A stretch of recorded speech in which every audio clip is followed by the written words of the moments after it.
গাজীপুরের জয়দেবপুরে দুর্ঘটনার 2 দিন পেরোলেও কাটেনি রেলের শিডিউল বিপর্যয়। এ ব্যাপারে আরো জানাতে কমলাপুর স্টেশন থেকে যোগ দিচ্ছেন আমার সহকর্মী ফয়সাল মাহমুদ। ফয়সাল, রেল চলাচল স্বাভাবিক হতে আর কত সময় লাগতে পারে এবং কি বলছে এই বিষয়ে রেল কর্তৃপক্ষ?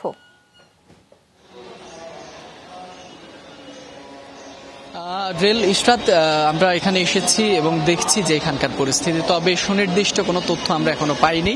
এখানকার যে স্টেশন ম্যানেজার আছেন তার সাথে আমরা এখনো পর্যন্ত কথা বলতে পারিনি আসলে কি পরিমাণ সময় লাগতে পারে, বা এই যে শিডিউল বিপর্যয় বলা যায় যে মানুষের যে দীর্ঘ অপেক্ষা ট্রেনের জন্য, সেটি আসলে কবে নাগাদ ঠিক হবে বা কবে নাগাদ আবার শিডিউল মোতাবেক প্রতিটি ট্রেন কমলাপুর রেল স্টেশন থেকে দেশের বিভিন্ন প্রান্তে ছেড়ে যাবে, সে বিষয়ে কিন্তু এখনো সুনির্দিষ্ট কোনো বার্তা আমরা এখনো পর্যন্ত পাইনি।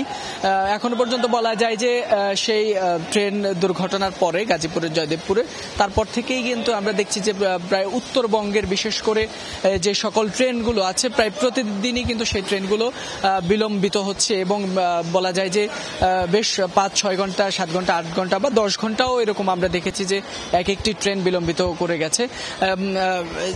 সর্বশেষ আমরা একটি ট্রেন দেখছি যেটি ধূমকেতু এক্সপ্রেস, যেটি আজ ভোর 6টায় যাওয়ার কথা, কিন্তু সেই ধূমকেতু এক্সপ্রেস এখনো পর্যন্ত কিন্তু ছেড়ে যায়নি কমলাপুর স্টেশন। যদিও এখানে কিন্তু আমরা দেখছি যে বিলবোর্ডটি দেওয়া আছে সময় শিডিউলে, সেখানে দুপুর 1টায় ধূমকেতু এক্সপ্রেস রাজশাহীর উদ্দেশ্যে ছেড়ে যাওয়ার কথা থাকলেও এখনো পর্যন্ত সেটি এখনো কিন্তু ছেড়ে যায়নি।